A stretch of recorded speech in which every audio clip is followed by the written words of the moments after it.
I'm decent to stay. I don't know why. Decent thing. That, too attractive. There's no people. Live on the gas. Come from, I didn't, that's a friend of mine, I didn't, he probably, someone did say it one night. No.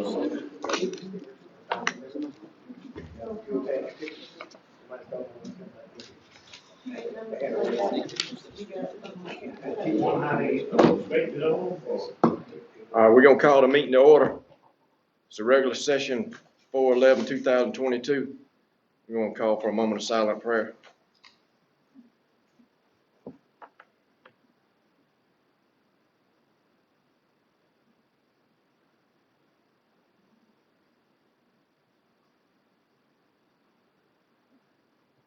Amen. We're going to do the Pledge of Allegiance. Allegiance to the flag of the United States of America and to the republic for which it stands, one nation, under God, indivisible, with liberty and justice for all.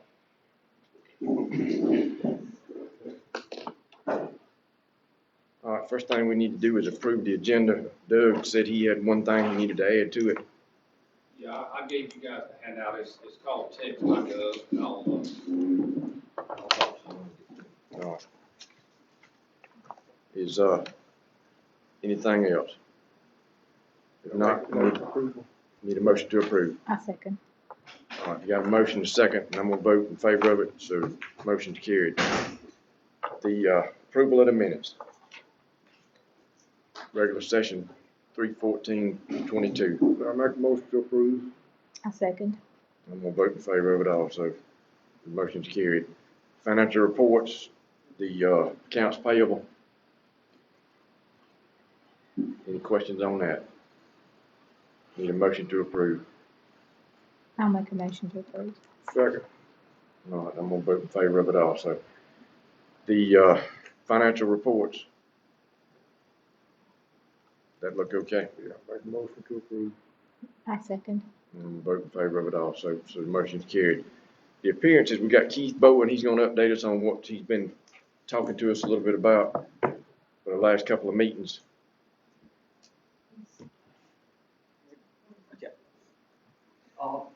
We have a fellow that's going to be here on Zoom to help y'all if y'all have any questions about it. I know that y'all looked and got with the county attorney and said we couldn't do paper ballots here in Georgia, but there actually is a part of the Constitution that says we can if it's impracticable or impossible to do that.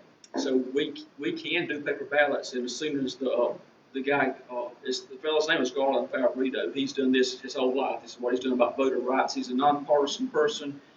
He's worked with Democrats or Republicans because what he wants to do is be sure that every vote is counted the way it's cast by a legal citizen that has the right to vote. So he's going to come here on Zoom. They said we can just put it on the table, and one of y'all might have to adjust to where you can see him. He has 3 slides he'll show, so it'll take about 5 or 10 minutes. And then any questions y'all have, he'll be glad to answer them. He's here on Zoom now, Mr. Garland Favorito. And he's with Voter GA. Okay, Mr. Garland. All right, thank you. I want to first of all say it's quite an honor for me to be here. I want to thank the commissioners and the Bowens for setting this up. I just wanted to take about 5 minutes of your time to try to answer a couple of questions that I think some of you have had. I'm going to share my screen just quickly.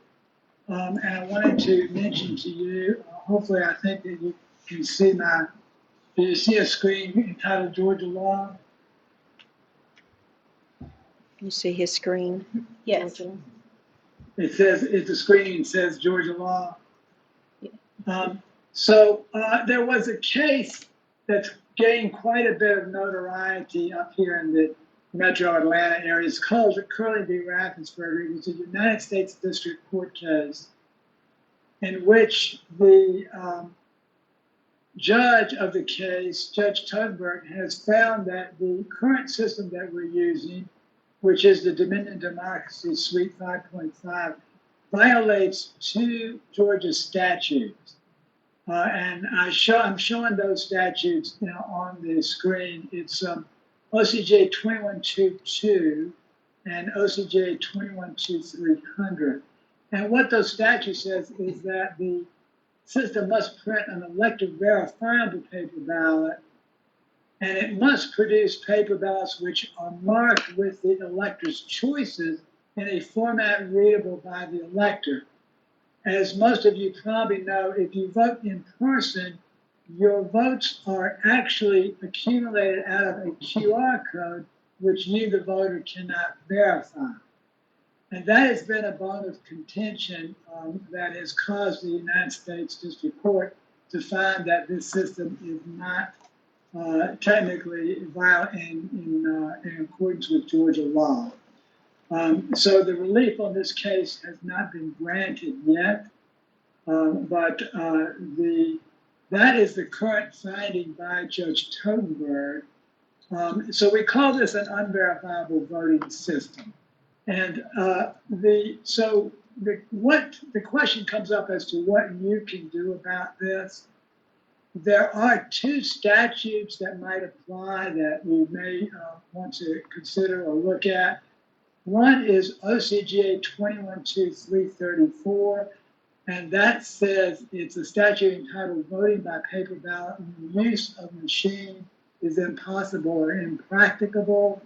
Our argument is, as Voter GA, I'm the co-founder of Voter GA, our argument is that if the U.S. District Court has already found that this machine violates two Georgia statutes, that would certainly make it impractical.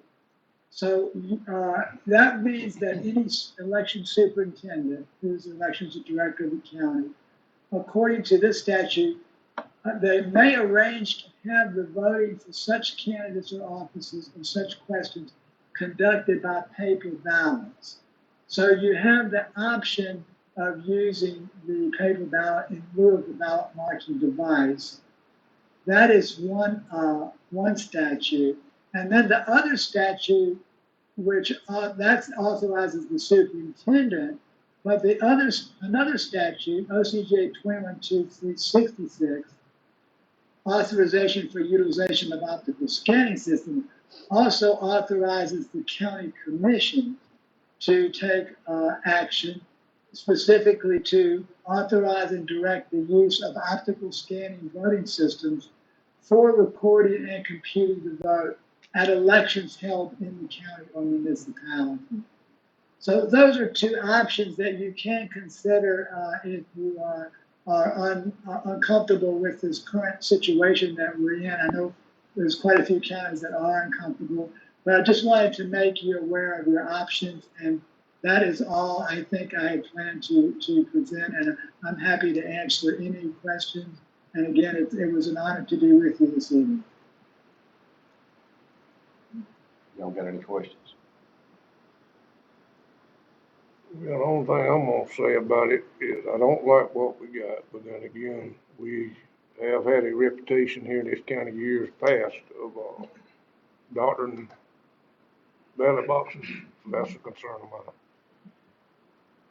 I don't think they'll do it now, but that's just a concern. I've had somebody say something 2 or 3 times about it. When we got on the street, we were looking at going to paper ballots. All right, who's gonna have to, if somebody wants to do this, who's gonna have to take the lead on it?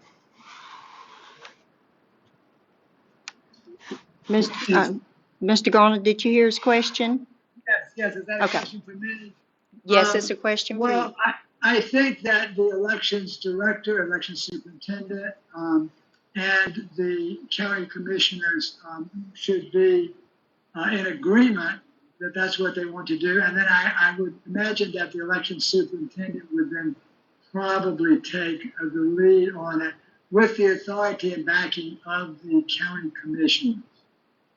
But you have to have a public hearing about this and get citizen input before we went, or there's certain steps we got to follow to go about this if we just so decide. If the county, according to the statute, it depends on which statute you would like to use. In accordance with this statute that we're looking at, 212366, you could make this determination at any regular meeting or at any special call meeting specifically for that purpose. That's your option as the county commission and the governing authorities of the county. The election superintendent, I believe, to declare the system impracticable, I don't even think that requires a meeting according to this statute, 21-334. I think that can be declared by the superintendent as I'm reading the statute. Okay. Anything else? Is there any assistance, Mr. Garland, with, if you choose paper ballots, is there any organizations or anything that you have that could assist with that?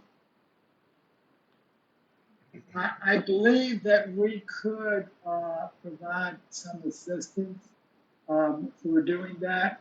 I'd have to double check and see, in terms of the time frame and everything, and the folks we might have in the area that could possibly help out.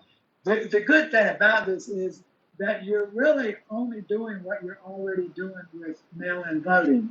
You're voting by a handwritten paper ballot.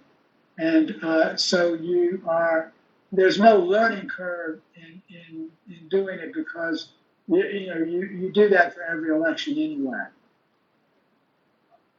All right, would this go back to what it used to be a long time ago when you had to count every ballot by hand and the personnel that's involved in that, like it was before the voting machines came along? Is it gonna be the same? Well, you've got some more options there. You could count the ballots by hand. That is an option, or you could still continue to feed them in one of the scanners. Is the state? So I think you have multiple options there. Is the state going, if it goes paper ballot, if you did it like that right there, is the state going to require it to be scanned like it is now, but it not have that digital code, and maybe it have something else to read up there that you could verify that other than that code? I think that you would have to run all of your ballots through the scanner that you use for your mail-in ballots. That would probably be the way that it would have to work. So you would just have to simulate your mail-in system just like you're doing now.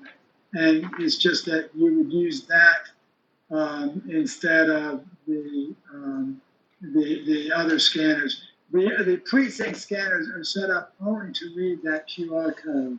They can't read a regular mail-in ballot. But I believe that you have another scanner that does do that for your mail-ins. Okay. Well, it'd be basically like voting absentee then, that basically would do this with the paper ballot then. Because the scanner at the election office reads the absentee. The ballot marking device at the precinct is the one that prints the QR code. That's the day of difference. is the only one that's got Yeah, the QR code on it. yeah. Every other one is filled in by hand, but the day of here. For present voting, Yeah. the early voting too in person, That's they correct. use the ballot marking But device. if you so decide to do this at some point in time, is it going to do away with the digital code? Are you fixing the problem?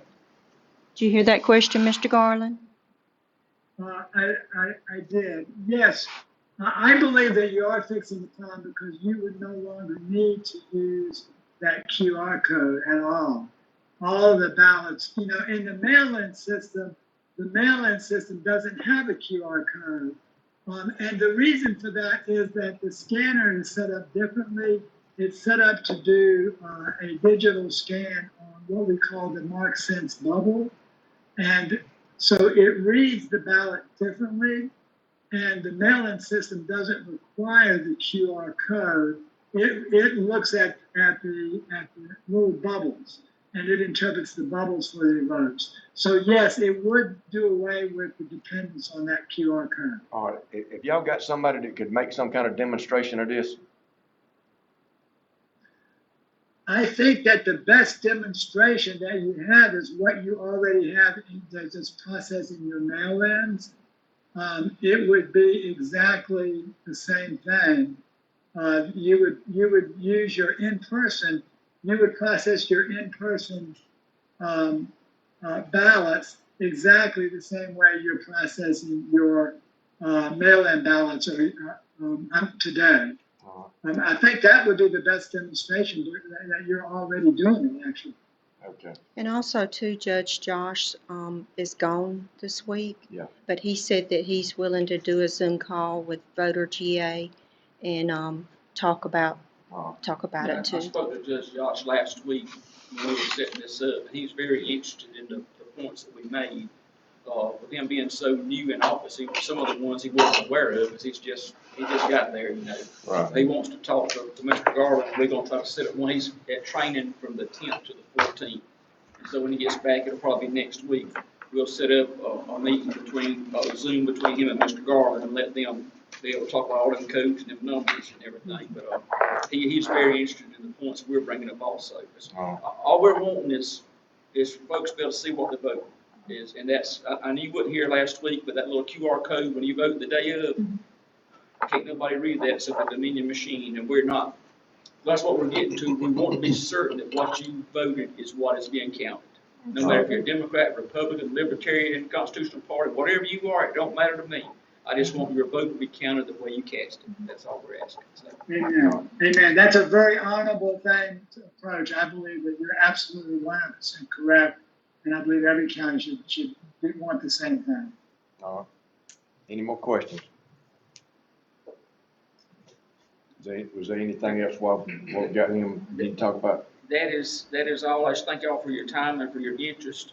And we'll get with Judge Josh and talk to him, and then hopefully we can pursue this further. I don't know when or if. I really feel strongly if we can get back to a paper ballot, because the big thing I'm hearing in Miller County is no one has confidence in the voting system anymore.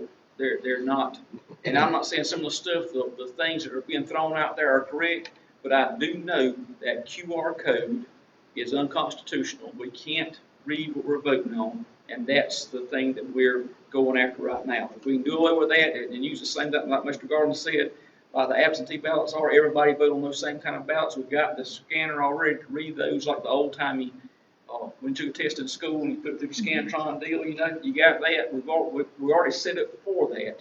Let's just go ahead and do that for everybody the day of and the absentee, and let's take, because if we went back and recounted those day ofs that are lost because of the Dominion guy mix-up down there, we can count them again, but we still don't know what the QR code says. We can count them till we wear the ink off the papers, but we still don't know what they actually say because we can't read that code.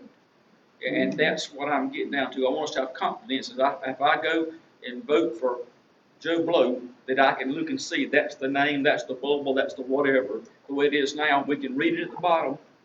They don't count that. You can hold it in your hand and see what you're doing. That's right. I want to be able to look there. I'm big about writing stuff. When I write my plant dates down, I can look and see what them plant dates are. I don't have to worry about a QR code, and that's what we're at here, to do away with any kind of, and that'll take away any kind of mix-ups, any kind of, well, I don't know what I voted is really. When you can look and see it, and if you have a question, you can go back and count them, and you could, like Craig was saying, we could go back and get them out and look and say, well, this is voted for this person, this is voted. You could go back and physically see and count, and you'll know. Now, if we do a recount, we still don't know because we still can't read the codes. We just want confidence back in our electoral system that we don't have right now. That's what we're at. Okay. And sir, if I could add just one thing, I think you made a very good point there about the constitutionality. The U.S. District Court has already found that the old system we were using was unconstitutional, and they banned that one. And now in this lawsuit, Curling v. Raffensperger, the plaintiffs are also filing against the new system because their argument is that it has the same problems as the old system and it should not have been purchased. And they are asking the judge to ban this one as well as unconstitutional. So I think you have a very good point there. I believe that it's only a matter of time before this system is in fact declared unconstitutional. Now, did I understand right, what did the lawyer say about it? He didn't have very much input in it. He told Doug, just like he said, that it was up to the election superintendent, but he kind of led me up to believe it was the Board of Elections. I think the Board of Elections is gonna have, don't they kind of override the election superintendent, Kenny? Well, since we don't have a board of elections. Well, it's coming. Yeah, but we ain't got one now. So Right. we just gonna have to go by the rules we got now, which is Judge Josh and County Commissioners. When we have a board of election, that's exactly who we'll go to. But, I've talked to them, they think it might be 2023 before we really get that up and running, so, you know, I don't like to put off something, what you can do today. Don't put off till tomorrow what you can do today, that's what I'm after But now. that's not gonna leave us hanging out if somebody wants to contest the election because they don't like it, because we want the paper Well, ballots. that'd be something Mr. Garland could, Did you hear that question, Mr. Garland? Well, I'm sorry, I didn't hear that question. Okay. All right, if we was to go to the paper ballots, that's not gonna put us out there hanging us out to dry, that somebody might say, well, I don't like the paper ballots, I'm gonna file a lawsuit against the election because I don't like it, you know, is that, where we stand with something like that? I can't really, you know, anything is possible, but I can't really imagine someone suit against paper ballots because we're already using paper ballots for all the mail-in votes. So I can't imagine that somebody would want to sue over that. I mean, anything's possible.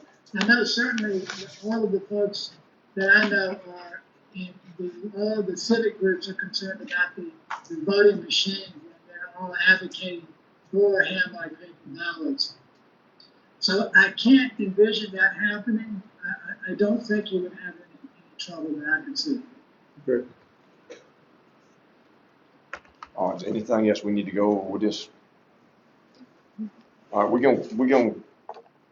be waiting to, we'll be talking with you and waiting to hear what's the next step we need to take. I'll get with Judge Josh next week and set up a time with him and Mr. Garland, and we can all get on the Zoom call together, and then he can get everything figured out, what he says, and then I reckon get him and y'all to maybe can meet together and finally get this fleshed out of what it would actually look like. But that's all I'm asking for. We can get this as a county to get security in our elections where folks will believe their vote counts. You know, that the belief is a strong thing. If you've seen folks where they think they're sick, and they think they're sick long enough, they're gonna get sick. And folks think that their vote don't count, they're gonna stay at the house. They're gonna complain and grumble and gripe and not do nothing about it. And I want people to go and vote and to be able to say, I voted for this person. Yeah, because here it is, I can plainly see it. And not to beat a dead horse, but that what we got now is a bunch of uncertainty because of the Dominion machines. And I'm not saying our county did anything wrong, but we know that we never got those ballot images that we were entitled to because of the Dominion guy that was downloading it made a mistake and corrupted the file. So we've never been able to get all the files we were legally entitled to. So we never got them. But still, it goes back, you get those files and those ballot images, you still can't know what that ballot was because we can't read the QR code. Go back to trust. That's it. We want to build, this republic was based on one man, one vote, and it counted the way it cast it. And it sort of went away over the past several election cycles because folks has lost their trust in the systems that are being used to count the votes. When we get back to, we can plainly see what this person voted. If somebody does mess up, you can fix it. When it's with a QR code and something messes up, you can't fix nothing there. You're just stuck with what it says. You don't know what was intended. So that's what I want to get back, where we can build trust with each other, with our candidates, with the system, to where people will be part of it and take part and become stronger in faith that our government is being ran by the people that were elected to be in those positions. And that's all I'm asking for. So, thank y'all for your time. I know you weren't here last month. Did you read over what we talked about with the problem we had getting the digital ballot images from our county here? So I've heard Okay. about that. I helped Mr. Garland with Voter GA to try to assure that the votes, with his organization, I made an open records request here. Mhm. And half of the digital ballots are missing. This is not the only county. Nobody. But where there are other counties where I made the request, and Sherry and I made the request, and they gave us immediately, the next, Seminole County gave us immediately the next day, everything we needed to get to go to GA. But Miller County couldn't do it, and unfortunately with Judge Josh's coming in and not being, being elected and everything, the only thing that they know is that it was an error A made Dominion by employee. a person. Yeah, So that when he was downloading something. that concerns us too. Yeah. And I've had 3 counties, and they couldn't, and it wasn't just Dominion, it was the state, when they did the audit, it come up missing all of a sudden too. So there's a lot of stuff Yeah. going on. The paper ballots aren't lost. They're in the clerk's office, but Yeah. they can't, the digital download, they ain't got access to it. Josh doesn't have access to it. There's actually, the stack is not lost. Yeah, the ballot images are what is lost, Yeah. and we could go back and get them rescanned, but we've got to file a bunch of court orders to get it They're under done, seal. and it's supposed to be our right to get them, but the way they're locked up and taken care of, that we have to file. We went to 2 or 3 different places to get the court order, and every person tells you to go somewhere else, and you don't ever get anywhere with it. So, and since the Dominion, the QR code doesn't really settle anything anyway, we just started to focus on this, because I can specifically say that that's unconstitutional, that QR code. That's when we're focusing on that. The ballots are still there. They're just not, the images are not available to us, so they're supposed to be by law, that we can't get them. And we're not throwing Judge Johnson under the bus at all. He's done an admirable job, because he couldn't get training. The old probate judge had to run it for him because he wasn't certified to do it. He couldn't do it. I mean, that's all there was to it. So I'm not throwing him under the bus at all. He did everything he could, and he's tried everything to fulfill the request. He's called Dominion and done everything he can do, and he's at a loggerhead. He can't get anywhere with it. So, but that's what, like I say, it's not a thing where we're trying to say that our probate judge is lax in his duties. He's not at all. But it's just, that's a byproduct of this system. You can't do it, and that's why if we go back to paper ballots, it looks to me like that would solve a bunch of problems. So that's where we're at. Well, thank you for explaining that to me. Yeah. Thank y'all for taking time. I really appreciate y'all taking time to listen and asking some awesome questions tonight. Thank y'all so much. All right, is there anything else we need to go over this what I hear? Okay, if not, we're gonna move on to the next thing. We appreciate it. Thank you. The next thing is the tax assessor board. Cody's here, and he's telling us that they are requesting a credit card because I think some of the Cuba land, stuff like that, as they file each parcel or whatever is approved for that, they have to pay for it at that time. Is that correct? So in the past, whenever a large property owner come in and file for conservation use, we would accept the check, turn around and record it at the clerk of court's office, and then we would send over batches of them to be recorded at a time, 25, 30 applications at a time, and then we would just write a check to the clerk of court's office. Well, now that the clerk of court has went digital, we have to submit them online, which means we have not only have to pay online, we have to submit it one by one and pay each application individually online. So after talking with Faye, this is going to be a ongoing thing for us. Anything we have to record is going to require us to upload it online and pay for it as soon as we upload it. And then that would probably tie up the credit card she's got for weeks at a time, or me coming down and trying to track it down. So what I'm asking for is a departmental credit card for the Board of Assessors to be able to use to do the conservation use and record the forms online that we need to.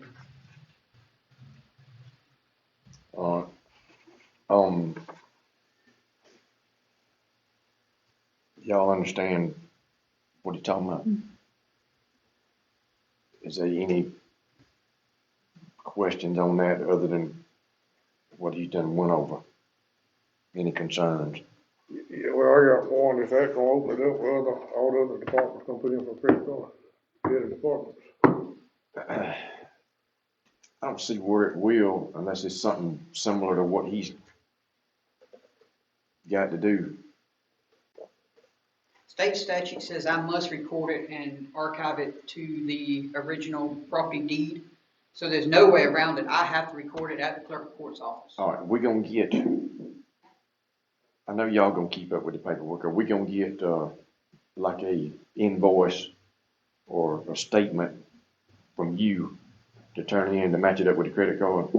Credit card statement can come here and we'll just I'm talking submit. about, what you submitted. We need, So we'll get a it'll be like an invoice. Correct, so we'll get a receipt for each charge from clerk's office. So when we submit it online, we'll just print the receipt, put it in a folder, and match it up with a credit card statement every month when it comes in. Faye, is that, you got any input on that?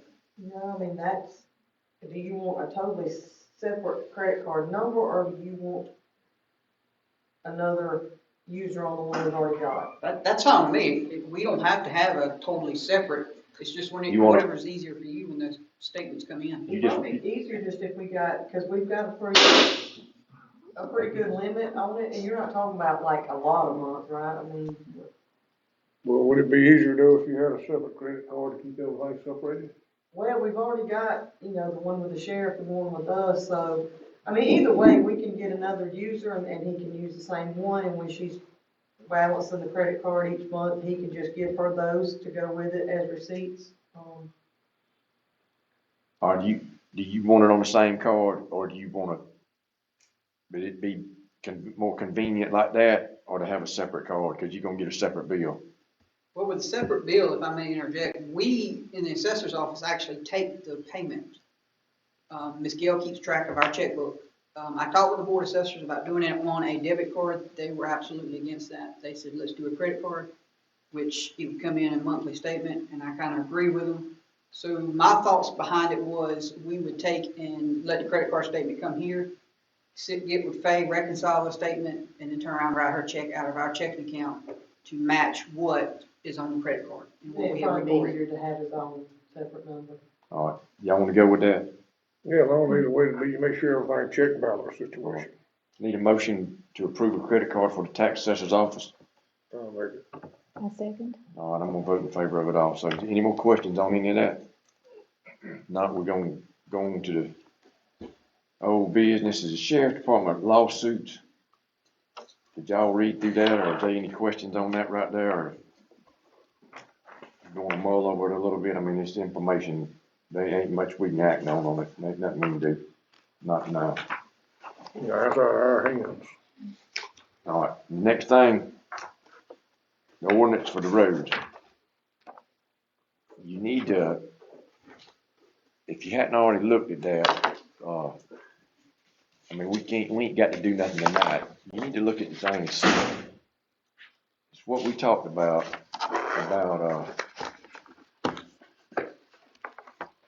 if somebody went unauthorized without approval and, dug a ditch across the road or moved dirt or whatever, something like that right there. I mean, you need to look at this thing and see, is there anything we need to delete or add to it before we act on it? Yeah, I'm good with that. And y'all wanna just table it the next month? Yeah.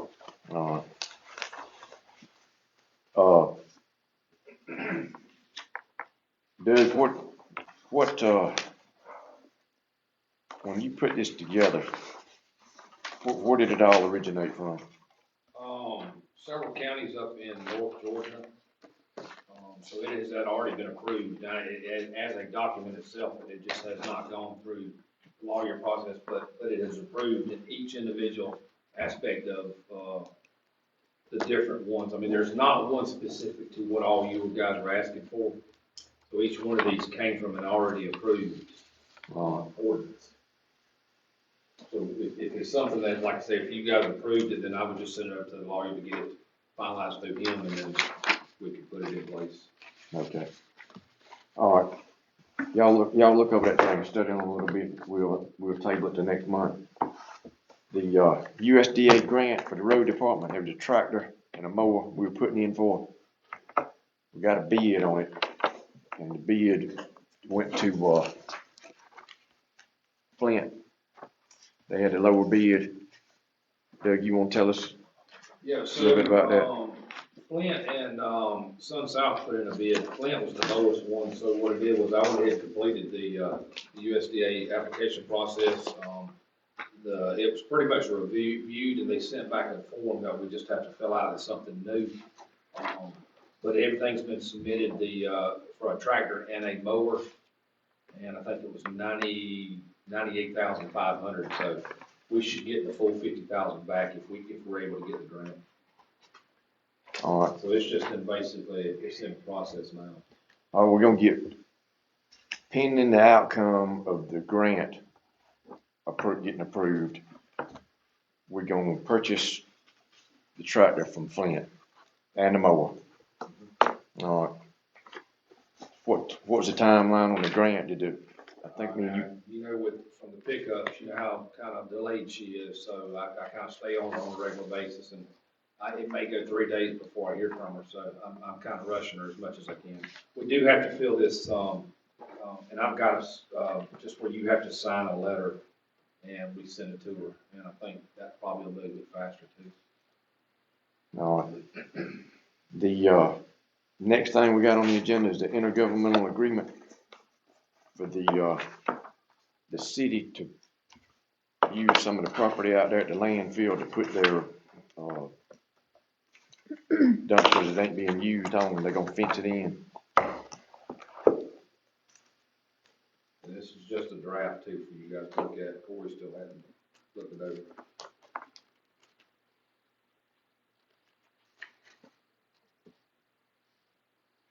So we need to wait on this till Corey.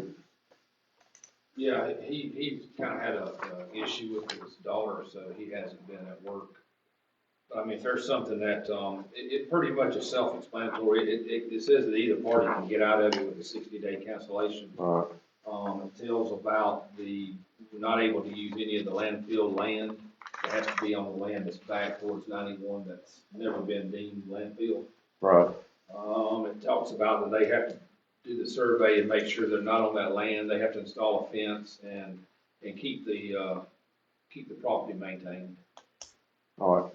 Me and Doug and Corey went out and looked at it, and he was okay with the spot out there. He didn't see no problem with that. So we're waiting on him to make sure this is like it needs to be, and then we'll move on it. So it's what we talked about for the last couple of months about them using that property out there, and they're just gonna put the dumpsters on it. Is there any questions on that? All right. Next thing we got is the tennis court resurfacing. We got the amount on the thing, and the man, I mean, if you looked at it, the last month, it kind of had an example of what they did down there. To do it and do it right is $35,000. Is that what I'm seeing here on this agreement? Yes, sir. All right. The only thing that has changed on that right there is the school was talking about putting in half of the money. They backed out of that deal. They said they're gonna save the money and they're gonna do their own thing next year. And they're not interested in chipping in on this any. So if we decide to do it, we're gonna have to do the whole 35,000. And the courts hadn't had any work done on them in a while. And if you looked over the example, the man, it looked like quality work. And he came down here and walked over the thing. So,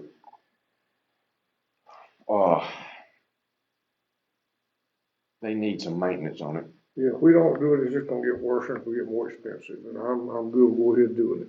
All right. Me too. All right. We need a motion on that. So I'll make it. My second. All right. I'm gonna vote in favor of it also. So that's good to go. When was this? Didn't he say he could be here in May? It says this. Yes, sir. They're still on board for May if we was to go with them. All right. He does have like a school logo down there, and I think we should change that to the rec department logo instead of the school logo. Yeah. Is that agreeable? Yeah. All right, just make a note of that right there, that he knows that. Has he got an example of that logo? I'm working with Brad, to kind of come up with a logo that they're wanting. And if I can just let you know, the courts, and I'm sure you guys have heard of pickleball. Well, so he can actually, it won't interfere with the tennis courts, but he can actually also paint pickleball courts inside the tennis courts. So I think by doing that, I've talked to one of the guys that's on the United States Pickleball Association, and it's actually here in Bainbridge. And he's willing to come up here and kind of help us out and make sure we do it right. I don't think it's gonna cost any extra, because we had talked about it, me and him before. So, by doing that, I instead of the courts being like the red and gray that we talked about, I think it needs to be the blue and the green, like your normal courts. So that's what I'm going out there, is to go with those colors. And maybe we can attract some pickleball, Pickleball's really tournaments growing. I and mean, stuff it's like really that. growing around here, so. All right, is that agreeable with y'all? Yeah. so- So you mentioned Brad, how is he? He's doing good. He's doing a lot better. I think he goes into like surgery tomorrow, and but he's alert. He's called us twice today. All right. Well, we thinking about him, just relay that message. All right. Any more questions on the tennis court? All right, we're gonna move on to the next thing. It's the 911 equipment upgrade. Whitney, Yes, you to talk with me and Doug and who else was here when you talked? Faith? yes. All right. You update them on what we talked about. What we're looking at is the radio consoles, and what I mean by when I say radio console is the computer screen that we use to talk to all of our agencies, from law enforcement, fire, EMS, for both counties. We're currently running MCC 5500 through Motorola.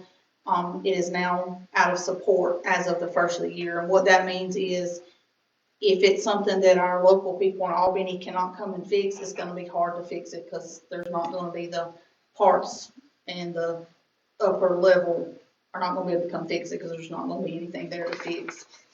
I know there were some questions about the net clock.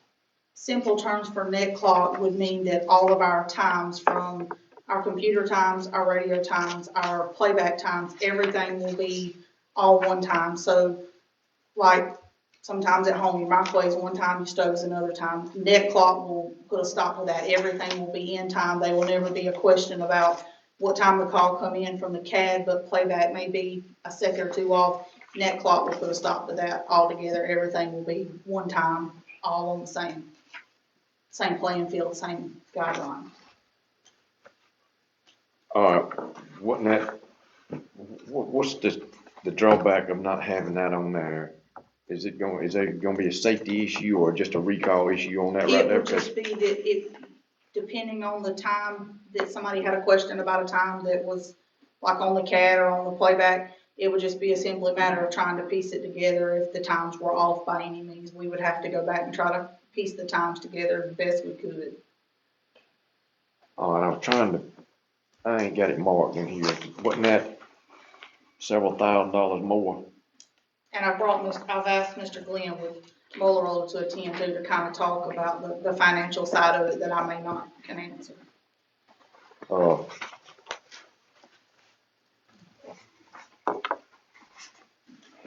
I ain't got it marked in here. What? I'll tell you in a second. It's on page 113.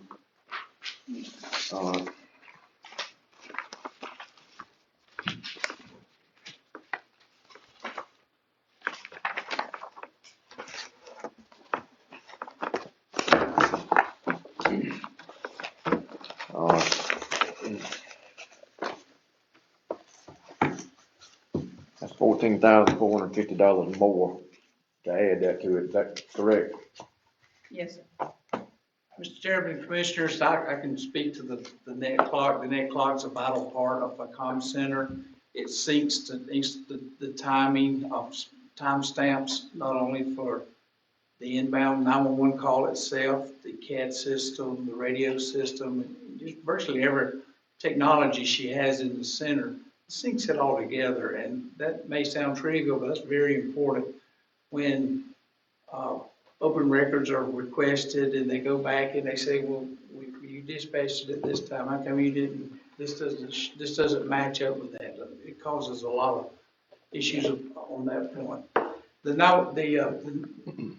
The systems that she has there, that's kind of the heartbeat, if you will, to all the central, everything that's in there. So it's not just a radio system that we're asking for the upgrade on. The MCC 5500 becomes out of support first of the year, and we wanted to go ahead and make a change there as time allowed and finances allowed to take that out, to give her technology that'll take her the next 8 or 10 years down the road.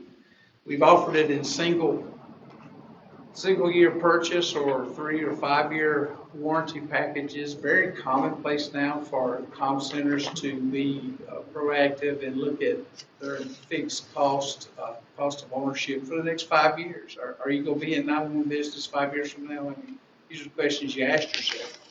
And therefore, there's economy of scale by going ahead and guaranteeing the fixed cost now for budgeting purposes over the next 5 years. So she will have these paid by the repair cost, if you will. All right. But I'm here to answer any questions. Just let me help you with it.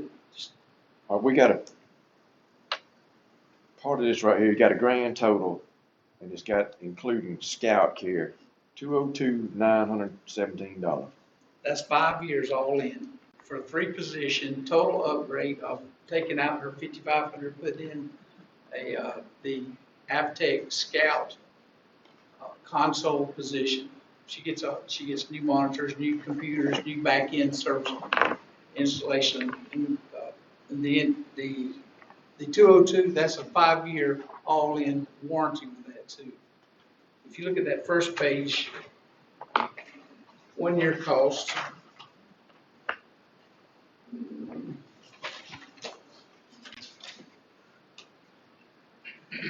$149,833 is the page 3 of 19. $149,833. That's a 1 year all in with warranty. If you look at year 1 below that, you show the 0 cost for that. It's because you get a warranty for that first year on the equipment itself. Year 2, that $13,272, so $271. That's your warranty cost for all of the hardware for year 2, then year 3, and year 4. So that's how you get to the 202 number. That's just 5 years off all your warranty costs on the Avtech dispatch equipment.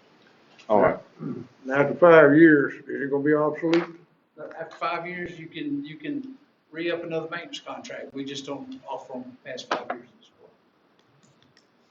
Motorola owns Avtech, so this is a Motorola product. So Motorola's made a lot of acquisitions in the last several years for that exact reason. A lot of the equipment that's in these centers, they would have to partner with other vendors, and at the expense of the vendor saying to Motorola, we no longer make that product, it puts us in a bad position with our customers. So Motorola's kind of prevented that. They've actually gone out there and got the full suite, if you will, of everything in the comm center. They own these type of companies now, so to prevent that from happening in the future. All right. What are you talking about with other than the warranty? The 202,917, the equipment that it covers, other than the net clock thing. That's gonna get you back. That'll be replacing what you got as it is. Yes, sir. All right. So the 202,917, if we decide to go with the net clock thing, that's $14,450 more. Is that correct? Yes, sir. That's also, are you looking at this sheet here? Yes. Okay, so let's talk through that. Yep.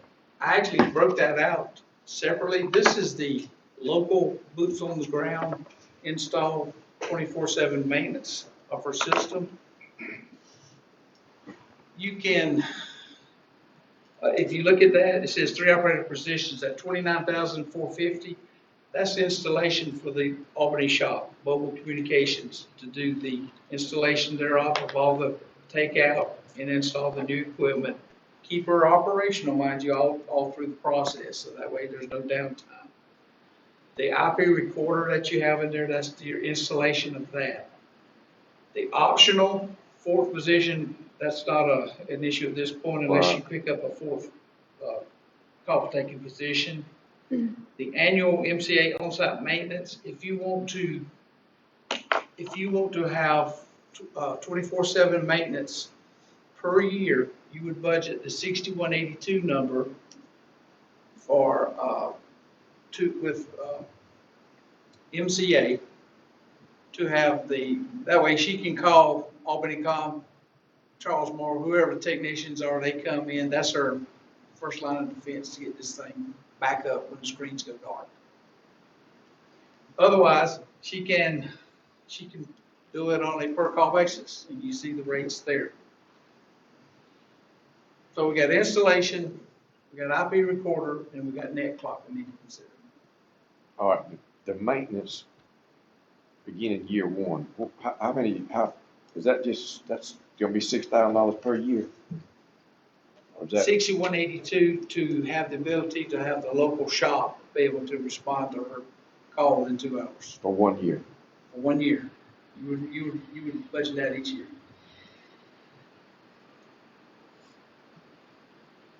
Okay.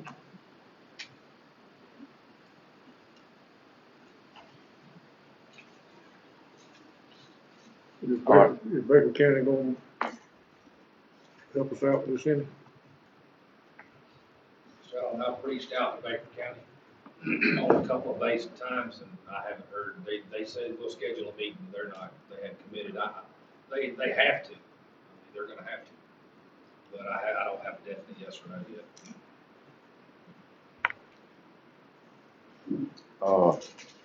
So what we got here is, this page 113. This is gonna be in addition to this 202, and probably the only thing, if we decide to go with that 24-hour maintenance, the only thing that's optional here is the 4th position. Is that correct? Yes, and that, So we ain't gonna need that. That's $1,800. But all this other probably goes all hand in hand. yes, for her to be completely complete with a warranty, with a maintenance program that allows her to call and get boots on the ground locally. The warranty, I broke it out, Mr. Chairman, I broke it out separately, actually, to save Miller County cost. If I had to put that in here, they would have been margined up because it went through more of the paper side. I wanted to treat that separately because we haven't had a discussion how you want to go. You can go with the 1 year here, and have the 1 year warranty and call on a per call basis. But you're at the mercy of, paying for it every time something fails or paying for the repair of the card. If you go the 5-year route, you should see a return on investment there where you've got a fixed cost over 5 years of. She's not going to surprise the commission with, okay, I gotta replace this, I gotta do that. She's going to get all her firmware, software updates through this. She's going to stay current. That's where she needs to be. Technology is always involved, and that's the nature of what she's dealing with there is a constantly moving technology base that has to be updated. She gets her updates with this. But still, the 5-year warranty, that's just the equipment. That is the equipment. That's the Motorola Avtec equipment. So to have somebody to actually come work on the thing, this 6,182. Yes, sir. Is that 24-hour on call for the year? Yes, sir. Or, as it says, $150 an hour on a per call basis. What's the downside of it? If could you add I mean, what are you going, what's likely to go wrong if you didn't go that route? That you would need to call them for any kind of maintenance? And this, what I'm getting at is this being new and it installed and it up and running, what would go wrong? The hard drives, she could have screens go dark for no apparent reason, not knowing what, needing instant help on that. It's just a variety of things that's gonna happen. It could be weather related too as well. We're dealing with she's got wireless control, RF control that talks to all these different disparate radio systems. The Baker County side of it, that of course that was also considered in here as far as all the equipment that ties to their equipment that talks to that county. So trying to keep her complete, no surprises. When we present a proposal to the commission, we don't want any surprises. We want you to know everything up front, turnkey costs. That way you've got a plan for 5 years that you can go into, and she's not gonna come back to you for any more radio equipment on that part for 5 years. And at the end of that 5 years, you got the option of renewing a maintenance contract at that time. All right, when me and you and Scott went over there, is this gonna be something we already looked at when we went to Mitchell County? When we looked at their radio console and their CAD system. Yeah. Now, the CAD system we have is Easy 911. It is separate from this. This is the top screen that just controls how we talk to every agency. There's 3 major components to a 911 center. The 911 phone system itself, the CAD system, and the radio system. That's your 3 major silos that are operating in that center. Okay. Y'all got any questions on this stuff? We ain't gotta make a decision on it tonight, but you need to get in your head because we got to make some upgrades in that thing. So. Greg, while Mr. Glenn's here, I wanted to kind of give you an update. I know you guys have talked about financing it. Mr. Paul Fryer from Sanford Bishop's office has been calling me, and I'm going to be submitting a grant for a possible P25 upgrade system for public safety and all that. Also, he told me today that this is a possibility that this can also go under the appropriations request for this coming up budget. So I have to submit that all by Friday. So just let me know that. Okay. But on the equipment side, is there anything y'all don't understand while he's here and Whitney's here of what we're trying to do here? We got an obsolete system here that he ain't gonna be able to, there's gonna be no support and no parts. Right, it's just gonna gotta support, which is gonna aggravate the situation if she can't talk to a particular radio channel for whatever reason, then the technician he's gonna have trouble getting parts for it now. You would like everything you have in that center to be in factory support, current availability. When those notices come out, we go around and make all the customers aware that in 3 years from now, 2 years from now, this is gonna be end of life support. We try not to surprise you. We try to give you 1, 2, 3 years advance notice. And we've kind of been talking about this for several years now. So we're at a point now where we gotta push is coming to shove, so to speak.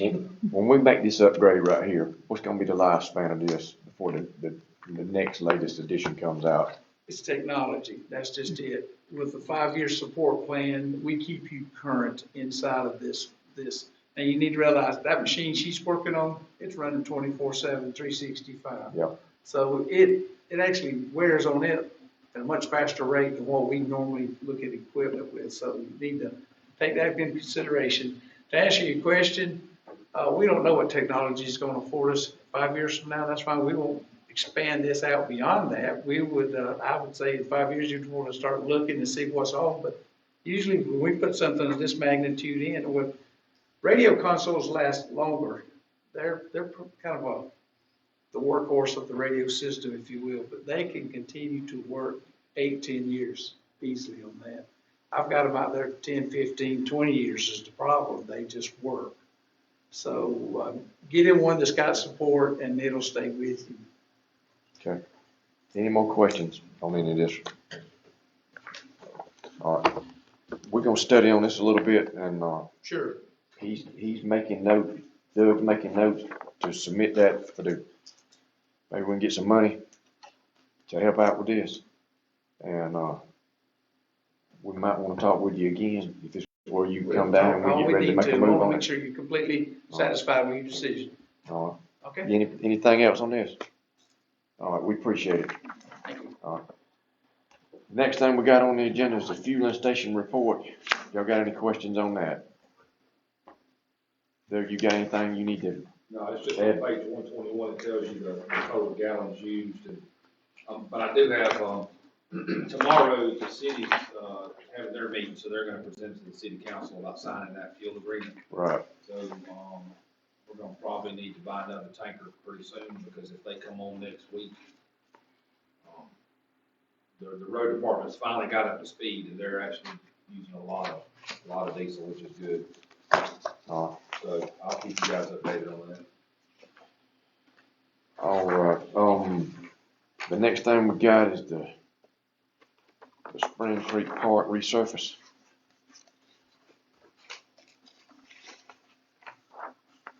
Just waiting on Oxford. Oxford came and looked at the park and, wanted to do some measurements, so they said they would have a quote later this week. So they just couldn't get it in time of the meeting. All right, we just getting up information on that right now anyway. But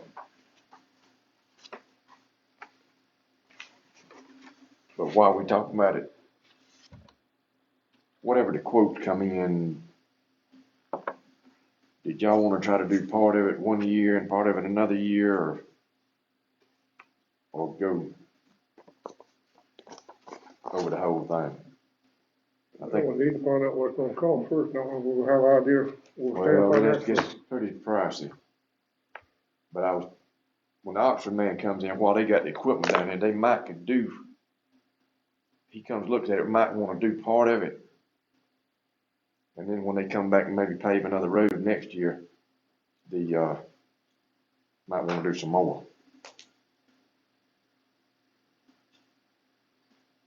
So just be thinking on that right there. The new business, the DOT, there's a report in here about the bridge inspection. I don't know. That's just for information. It's just kind of, to tell you what condition they're in. There's nothing we need to act on, none of that. But, anyway, it's there. You look over it. The,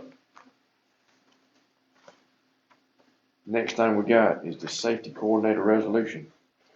And Jimmy Earp, who's the, EMS director over there. Doug, you wanna tell us? Yeah, he'll just be being on the emergency side of it. He'll just replace me as the, safety coordinator. I'll still be, certified, and I'll act as like the deputy, so to speak, let him run the bulk of it. And we just have to do a resolution changing the name. And then, towards the end of the year, we'll actually have to do 2 more. So that's all it is. It's just changing his name, my name to his name. All right. We need a motion to, change this. And that James Earp, he's gonna replace Doug Coffey as the safety coordinator. I'll second. And he's the EMS director. All right, we got a motion to second. I'm gonna vote in favor of it also, so the motion's carried. Need permission to sign the TAN's note. It's already been approved by the board, but it'll be there on standby in case we need to use it. So I need a motion to give me permission to sign that. I'll make the motion. Second. All right, I'm gonna vote in favor of it also. All right, is there anything else we need to go over? It's just that thing that I wanted to add to the agenda. You want to tell us about that? Yeah. So, what this is called TextMyGov. And from when I took over in July, the biggest thing that I see is the lack of communications with the citizens. And what this is a service that we would provide to where, I'll give you a little demo. So, I had a webinar with the guy and it would be a local number. And you basically, like, say if you're riding down the road and there's a pothole or there's a bad something in the road, you would text to that number, report or damage, and it would automatically, it's a smart service that automatically responds back to you and says, what's your name, what's your location, and then it would take that data and send it out to the road department. So that way they would know what's going on. Also, like, say for instance, I got a lot of people that call me about the agenda. Well, we would be able to pre-program certain things, so I could put agenda. Or like if you text and you just text the word agenda, it will actually send you to the website where you can download the agenda. Or any kind of events like opening day, you would type in events and it would give you a list of all the events that's going on. It would give us the option to actually respond back to them through text, because a lot of people don't use Facebook. And they call about the dump site. So by doing that, they could type dump site and it would give them the address, the hours, anything that we want to use, we could put on there. Like I could direct it to pay your taxes online. You could put pay taxes online and it would actually go to Jennifer. It would direct you to Jennifer's website. So by doing my certified public managers class, all the counties and cities are actually going to this. So it's just a form of communication that will also enhance your social media, your Facebooks and stuff like that. So I want to see about putting that under my budget and start using that as a tool to respond to the citizens. So that's what I was just looking at. All right. You got a price down here, it says first year $4,800. That's the setup fee and the first year. And then after that, it goes to $3,200. What that is, if you look at it, that's like 25,000 text messages a year. Also, we would have a online storage where we could store everything that we need. So like, and it's also subject to open records request. So if there is something that's stored on there, and I would be able to pull that off and submit that through open records request. So basically, that's just something, I mean, to look at.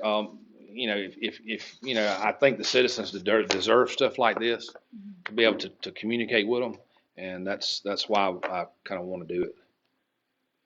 Oh, it's got 25 text messages per year. 25,000. Yes. What?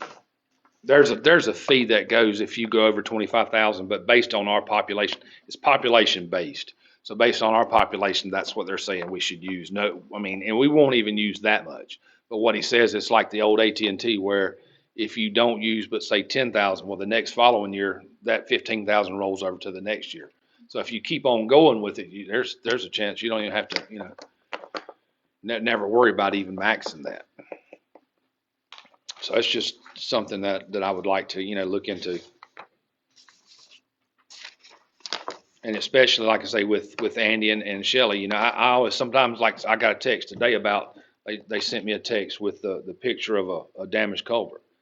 Well, they could do that easily, and then it would come to me, but also would go to them, and then they could put it on that work order map that we've incorporated. So we can incorporate all that into the same thing. All right. Do y'all want to do something like this right here, or you want to? I'd like to look it over a little bit and ask questions. Okay. All right, just table it to next time, and just make sure it's on the agenda for next month, because we'll either act on it, yes or no. All right. All right. The only other thing, I think he put a report on Facebook on the website that said that the construction on the Bellevue Road would be started on in May. Yes, he told me it started May 1st, or the 1st of May. And that'll finish it to the end of it, so it'll be completed sometime 1st of May. Good. Anything else we need to go over? If not, we need a motion to adjourn. I'll make a motion. I'll second. I'm gonna vote in favor of it also. We adjourn.